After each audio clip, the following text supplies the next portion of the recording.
to eat, sometimes instant, sometimes ready to cook.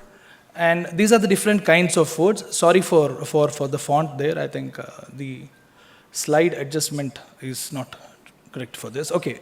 Nevertheless, there are three different kinds of foods that we usually consume. And for each one of them, there is a generally perceived scare about what can go wrong with this kind of food. For instance, at the foods that home cooked foods we get in India, unlike in other countries, lots of food is brought home and then we process at home. In other countries, the food is brought in, sometimes microwaved straight away, little bit of processing is done. But for us, imagine making a roti or cooking rice or maybe making dal, a lot of ingredients you put, and then a lot of processing happens at home level also. But we are usually concerned about adulteration of these foods because, as I said, 50% still source foods from markets next door, neighborhood markets, and then provision stores. So adulteration is a scare. And for foods that we consume outside, we are always worried about safety, whether or not, but taste matters for us. Safety, yes, next.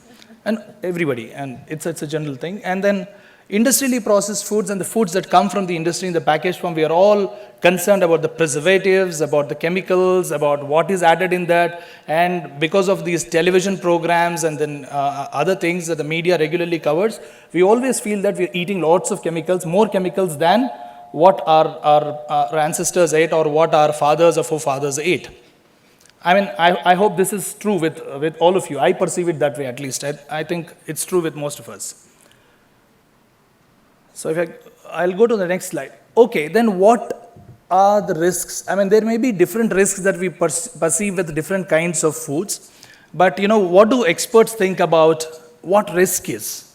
Experts think probability of a hazard or a negative consequence on consuming a particular food is a risk.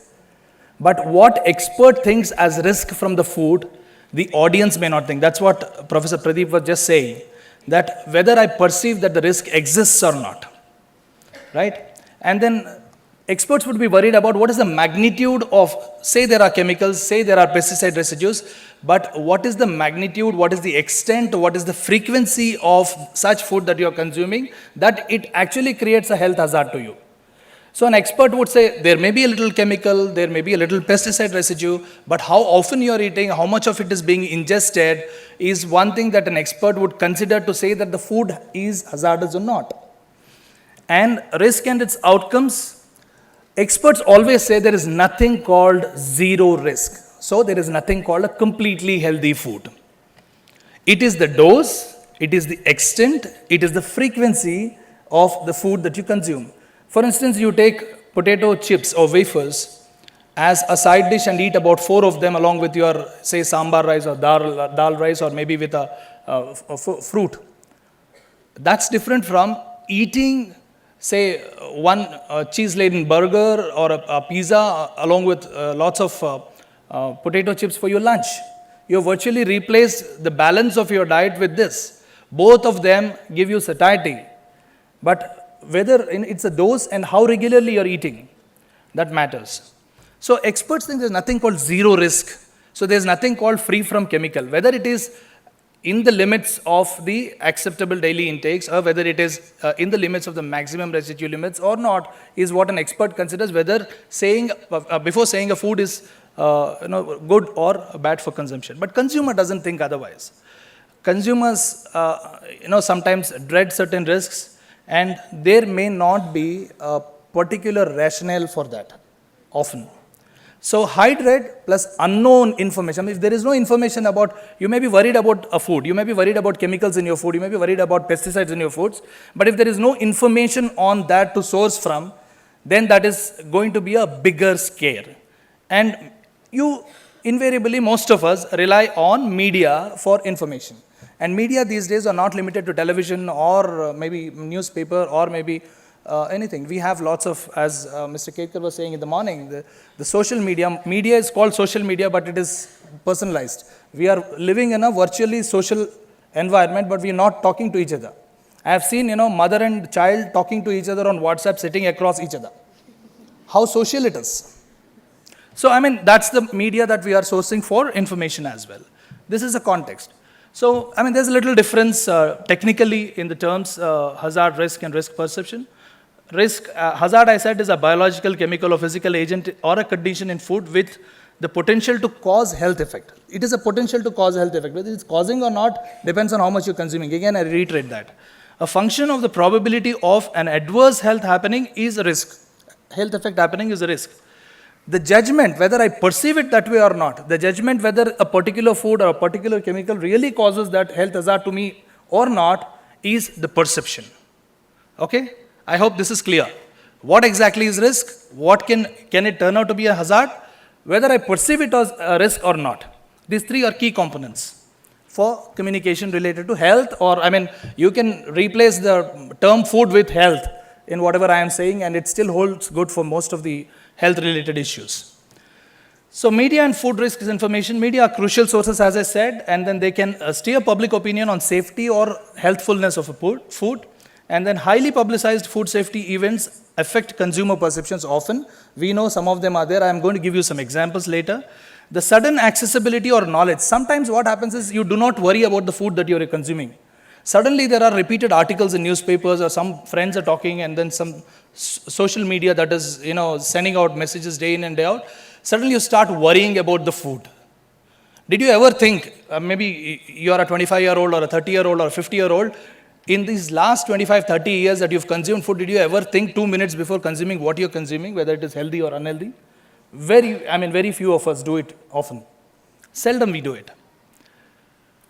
So the cycle of risk perceptions are a person's views about the risk inherent in a particular situation. Exposure to heightened media coverage about a hazard can actually cause social amplification of risks. That we talk about it very often, it gets amplified, and it can turn out to be a scare. So usually what you perceive, sometimes you don't perceive, but media repeatedly covers it, and then it becomes an issue that is talked about. Once it is talked about, it gets amplified. The risk that is there or may not be there becomes a scare. Oh, 5 minutes already. I have not even done with 5 slides of mine. I'm trying to, I'll eat into your time for 5-10 minutes, if you don't mind, please.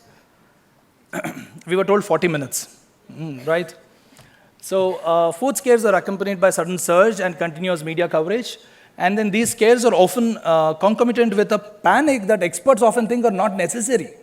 That's the disconnect.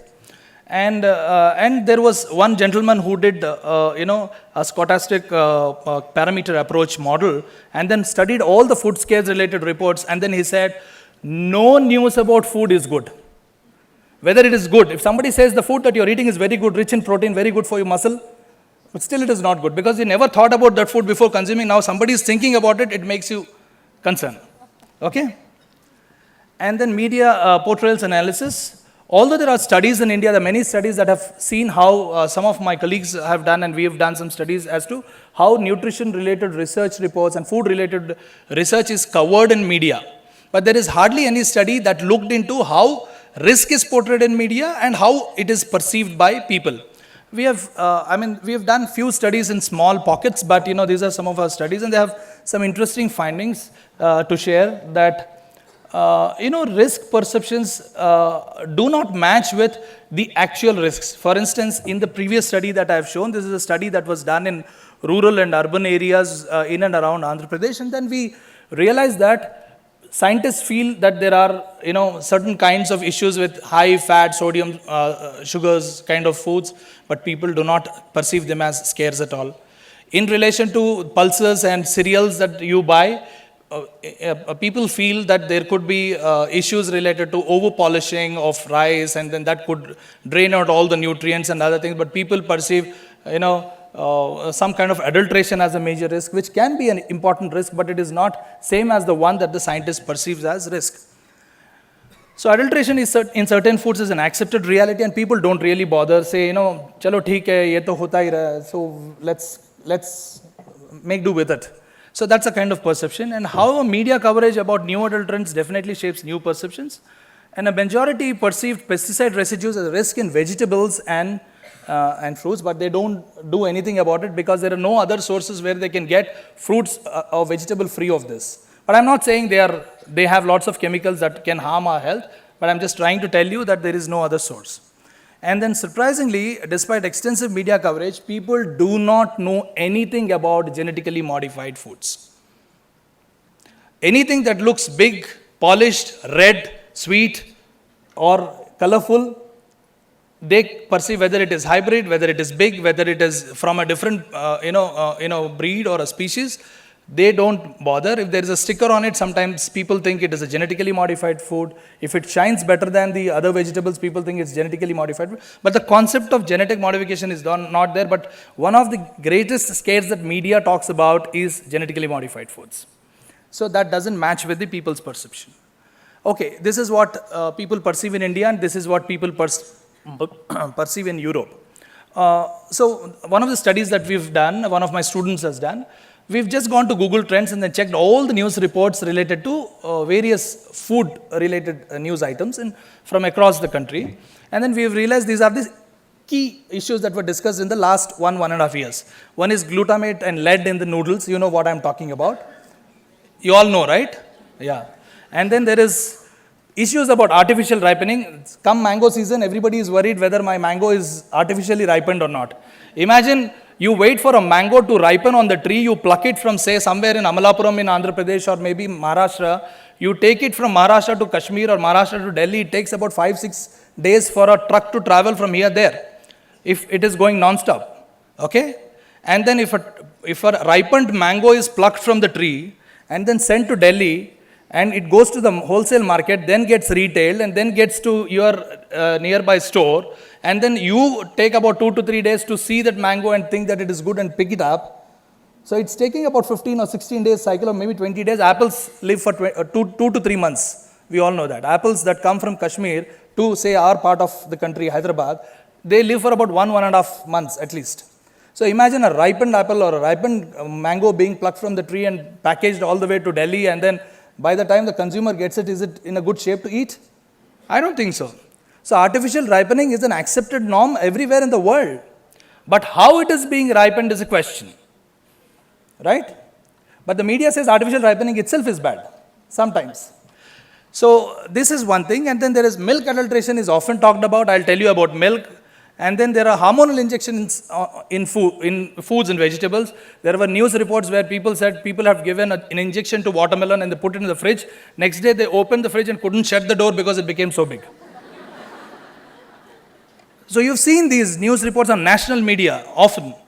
Hormonal injections to the plants, and then imagine an animal hormone injected into the plant. It goes in the plant system. Instead of giving a small brinjal of that size, tomorrow morning it gives a big brinjal like this. Does it really happen?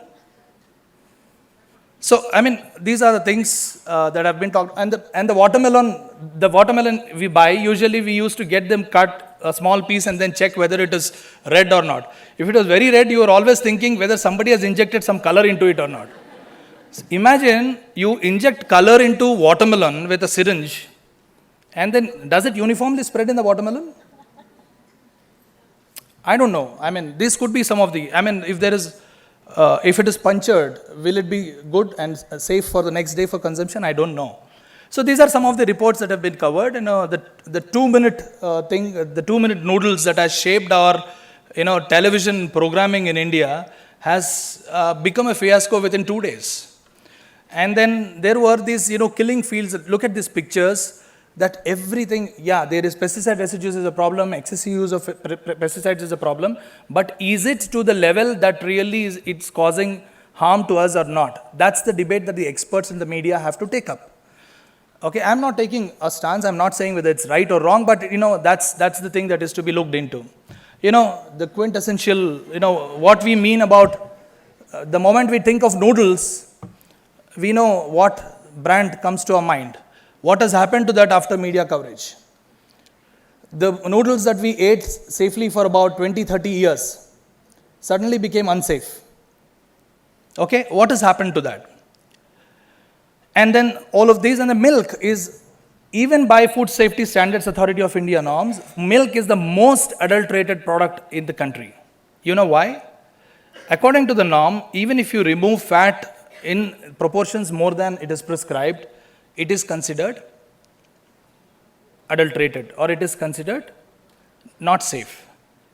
So that way you add water to milk, it is adulterated and it is not safe. So it is the most adulterated product. So look at this red anar poison platter and then look at that poisoning your milk. Imagine a milk vendor who distributes milk packet at 5 o'clock in the morning, gets milk around 3:30 or 4 in the morning from a truck which delivers to him, sits down and cuts open each of the packs, say about 500, 600 packs, removes it with syringe, stores that milk somewhere, creates an artificial milk and pumps it to it and seals it and still delivers at 4:30 to your house. It is an issue definitely, but how often it's happening is what we have to look at. And look at this visual, the silent killer, artificial ripening. It shows a guy sleeping on a heap of oranges or mangoes. I'm not able to figure out, but not oranges, definitely maybe mangoes. He's sleeping there. It looks as though that guy has eaten the mango and died on the heap of mangoes. And it says killer, the silent killer. See? And yeah, this is the norm that we can see. Yeah, the FSSAI is saying there is artificial ripening is allowed, but it has to happen in ripening chambers, which the regulators and the policy makers have to make an effort to provide. Otherwise, there is a ban on calcium carbide being used as an artificial ripener. There is something called a China ripener these days. There were media reports, my head of my division, Dr. Uday is here, he'll also say that there were hundreds of media queries for us asking whether the China ripening thing is good or the calcium carbide is good. Because that is carcinogenic, calcium carbide. Yeah, I'm done. So after listening to all this, what do people feel? Look at this. The chicken is asking him to eat, he's running away thinking that there are a lot of hormones in it. And this guy is saying, I want to eat pizzas and burgers because fruits and vegetables are all chemically there are a lot of pesticides on this. And look at this, he's taken hormone-ingested milk or milk from hormone-ingested, cattle and then developed udders. So he's worried. So this is what we also feel, that we are eating a lot of chemicals and then we are ending up this way. So when we went back to people, this is a small study that we've done in areas of Calcutta. I'll take 2 to 3 minutes more, not more than that. We've realized, people have heard about these controversies, the 5 that we've identified, artificial ripening, pesticides, and then hormonal injections and Maggi. Everybody heard about this, but people who considered it true, you can see the figures, the red ones, the red bars. Okay? What happened is, people have conveniently left the noodle brand that was controversial because it is not their staple, they don't eat it regularly. It's okay even if I don't eat it. But what do I do with chemicalized fruit, vegetables that I'm getting? Is there any alternative? People have not changed. So there is no, the respondents had, when Maggi was relaunched again, 49% got back to it, saying that it's good. And then no major change was reported in other foods, but because necessary foods, and there are no alternatives for those foods except buying from the markets that you get. Whether you buy it in a supermarket or in a mandi next door, it's the same. The same food is coming, same fruit and vegetable is coming from the field, right? So there's a difference between necessary foods and the convenience foods. Okay, in-depth interviews with the expert. Then we went to some experts, a food safety expert, a policy maker, a nutrition expert, and then we've interviewed about 7 or 8 of them with in-depth interviews. And as I said, Maggi controversy was frivolous. Media set an agenda to the country that led to the ban of so-called lead that is there in Maggi. And it is true that there is a problem with pesticide residues, but what matters is how much you consume. That's the thing. Yes, milk is the most adulterated. As per the regulation, even if the fat is removed, it is called adulterated. So definitely, if you ask FSSAI also, it will say all the milk, about 80% of the milk that is sold in India may be adulterated. Okay, growth hormones injected into plants, do you think they work like animal system? The same question I asked you some time back. Consumers rely on simple rules of thumb. If it doesn't affect, it is fine. If media is paying attention, there must be something that is bad. When in doubt, it is safe to do nothing, so I will not do anything about it.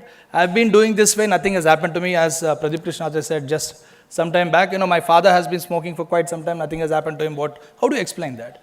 That couldn't happen to me. And yeah, risk communication, here I want the attention of the communication and health communication people. So why we should communicate risk and what goes into communication risk.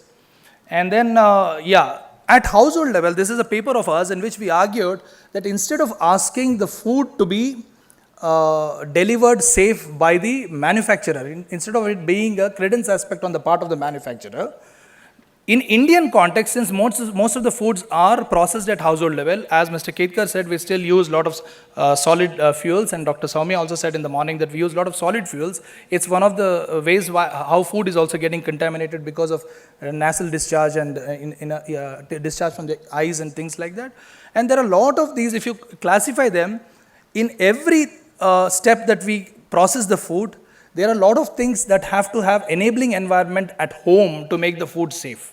So making food safe at household level is as important as making food. So we all say, कुछ diarrheal episode हो गया, we all say, मैंने आज तो बाहर नहीं खाया, सब कुछ घर में क्या हुआ? घर में भी contaminate हो सकता है. So that's the idea that we have to communicate to people. And then the 5 keys to food safety, if you adapt what is said by WHO and then use it in Indian context, it may not work. Because simple example of a paper that we've done, food safety, it says cooked food doesn't last for more than 2 hours. But we've seen in Indian context, आप चावल जो बनाते हैं सुबह सुबह, शाम में 12 घंटे या 10 घंटे के बाद वही चावल खाते, फ्रिज में लगाते, ना ही सारे घर में माइक्रोवेव ओवन है. But still people consume that and it's absolutely safe. So it's getting unsafe around 6 to 7 hours of time. And then people do not know, only 19% have refrigerators, but people do not know how to use refrigerator properly in order to avoid contamination of, cross-contamination of food within the refrigerator. So you talk about, storing the food at safe temperatures. People should appreciate that and they should have those kinds of enabling environment at home. The bacteriological quality of water, one of the speakers in the morning was saying that delivering safe water is also as important to ensure that water is consumed. In villages of Karimnagar, when we have done safe water was being delivered at home level, people were consuming, they were getting, mineral water, those whatever, it is not called mineral, bottled water, big 20 liter can at home, they were consuming. We realized there were fecal coliforms in the water. We were worried what's happening, where are they coming from? Then when we did in-depth interviews and observational studies, one of our investigators sat in homes and saw how these big 20-liter bottles were being handled at home. Then we realized that it is from the hands that most of these are getting contaminated, because the lid is opened and then when they are pouring it out into a different vessel and then picking water from that, the hand is getting connected with water and then contamination is happening somewhere there. So hand washing is more important to ensure safe water. So the cycle is really big. And then, we'll have to talk about not just food safety, nutrition safety, the high fat, sodium, salt foods that we were talking about. So food risks should be communicated, both safety risks as well as nutrition risks. Separately, they should not be confusing. And then risk stems from uncertainty. Scientists are always changing their perception. Cholesterol, which was a villain till yesterday, today it's not. US has removed it from dangerous nutrients list.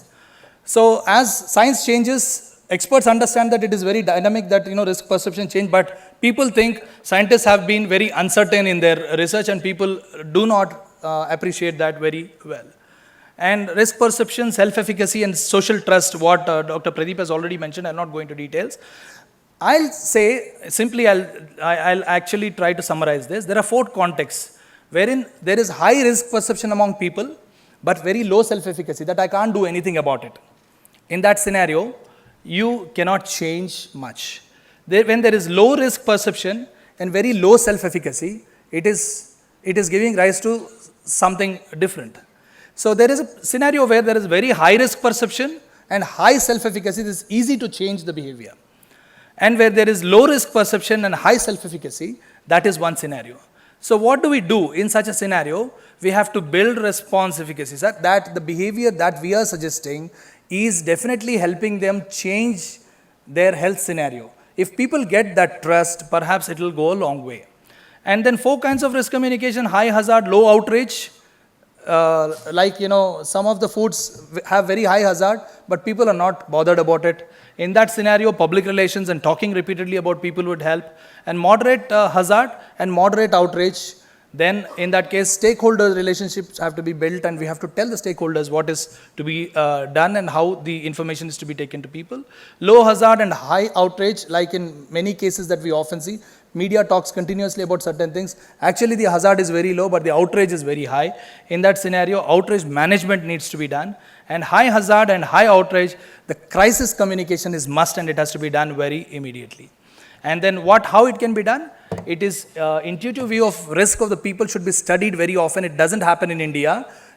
In other countries, the food safety regulator goes back to people time to time and understand whether people's risk perceptions are changing. If so, what those risk perceptions are, whether they are in tune with the scientifically proven risks, and then they do communication accordingly. That doesn't happen in India, and it's high time we build that. And science-based views of the experts, both of them should feed into risk communication with policy interface, public science interface, and media and stakeholder involvement.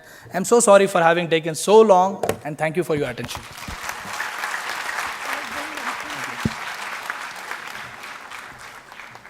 Thank you so much, Dr. Subbarao. That's again a very good segue for Seema Ahuja to talk about outrage management. Is it possible to manage a company's reputation in this cycle, in the 24/7 cycle, given the advent of social media? Everyone thinks they're journalists. Citizen journalism is on the rise. So how do you manage reputation? Hand it over to Seema.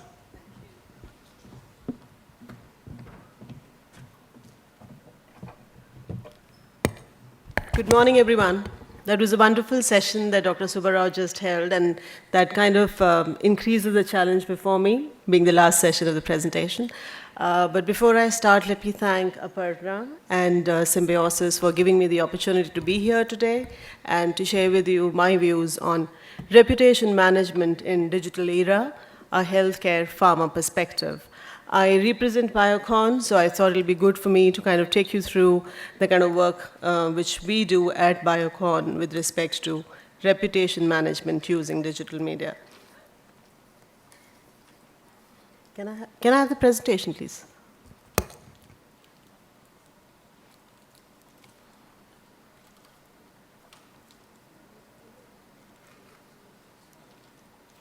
Which is the slide?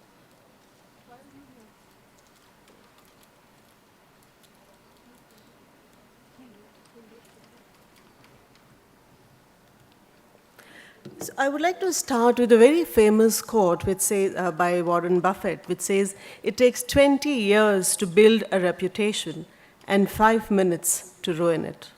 If all of us would think about it, we will all do things differently. And all the communications experts who are here would definitely agree with me that for us, reputation management is a big challenge. And as brand custodians, as reputation custodians, we have to be highly focused on managing reputation. So what is reputation? The Wikipedia definition of reputation essentially means the belief or the option or the opinions which are held for a thing or for any organization. So what does that translate into? Reputation essentially is perception or the impression that we all hold, which helps in building credibility for a brand, and which is why it's very, very critical for us as communication professionals to be able to manage that reputation effectively. Because we all know that any one little issue which is not managed effectively can blow up into a crisis, and which is where it's very, very critical, especially when you're dealing in an industry like healthcare and pharma, to manage these issues very effectively and on time to ensure that they do not get converted into crisis. Dr. Subbarao had taken us through a lot of interesting media stories, and that was, can you please move the slides?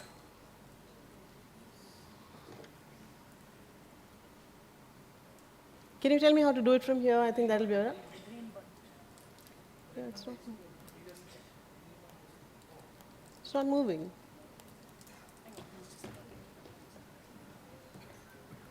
This one for the change. You can This change bigger it from one. here. If you want to back, just click it here. Thank you. This one for the point. Thank you. Sorry for that. So we've already dealt with these. Yeah. So what I was talking was that Dr. Subbarao took us through very interesting print media stories, and we all know we have been dealing with traditional PR in terms of leading magazines, publications, dailies, etc. But is that mainstream media enough for us today? I don't think so. So why digital is important? Because we have seen that our key stakeholders have actually gone digital. Digital is actually empowering people and bridging the communication gap. Perception, we know, is everything, and internet never forgets. So it's important that we focus on managing reputation online. How has digital evolved over the years? We all know in the mid-90s, internet came up and it kind of changed our lives forever. And then in the early 2000s, we had the onset of online social media platforms, which gave us virtual networks, which connected us, and we all thought that that was the best thing to have happened to us. And then 2010, we had the advent of smartphones and laptops and other devices, tablets, etc., which kind of revolutionized the way we were communicating.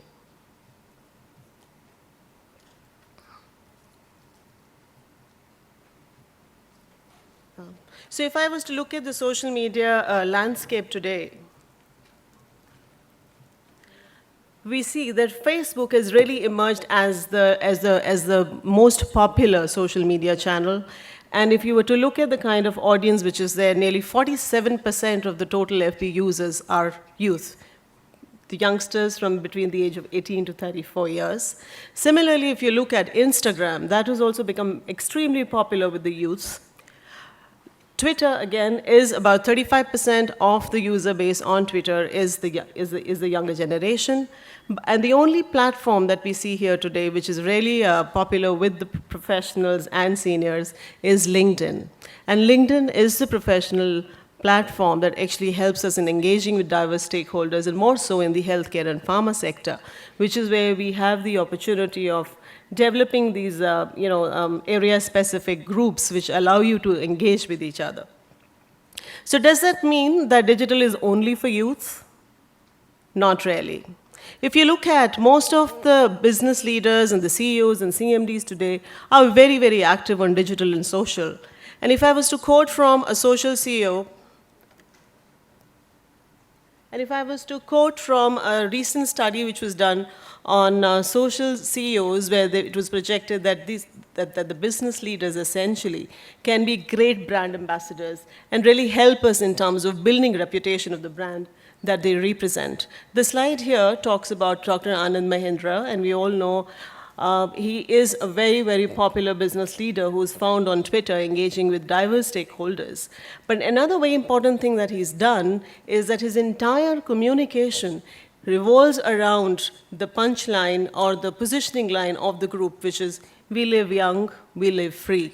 So that's the kind of integration of communication messaging we are talking about when we talk about being available on the digital and on modern platforms like Twitter.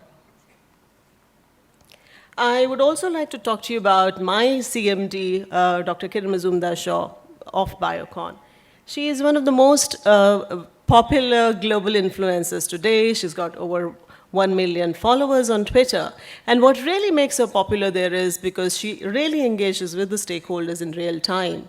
She uses that platform very effectively to express her views and opinions on diverse issues, like it could be civic issues, political issues, when she wants to congratulate somebody who's done who's made some significant achievement, when she wants to encourage startups, or even when there are any new scientific developments. So Twitter as a platform is being used to engage with diverse stakeholders in real time, which helps in enhancing the reputation of the brand, which is seen as progressive, which is seen and compassionate and caring, which is seen as being available, communicative, and transparent. But Kiran is not the only one. If I was to give you an example of the global CEOs, we've seen how Richard Branson has really become a great cult business leader who's again very active on all various social media channels. Moving on to healthcare communication, I'm going a little fast since we're running short of time. So healthcare in India, if you were to look at, I would want to divide it into two sectors. One is the healthcare services, which comprises hospitals and the other healthcare services, and the other is the pharmaceutical research sector. Now, why I would want the audience to look at it in these two different sectors, because the imperatives and the dynamics of communication in these two sectors are very different.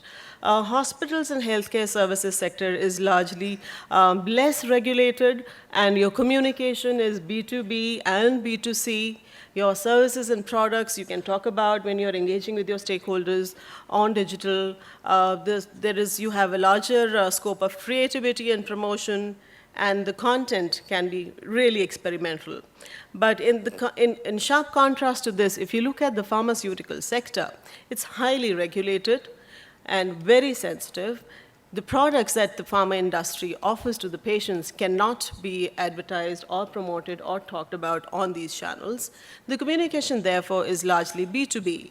And you have to be very, very specific and precise when communicating with your stakeholders.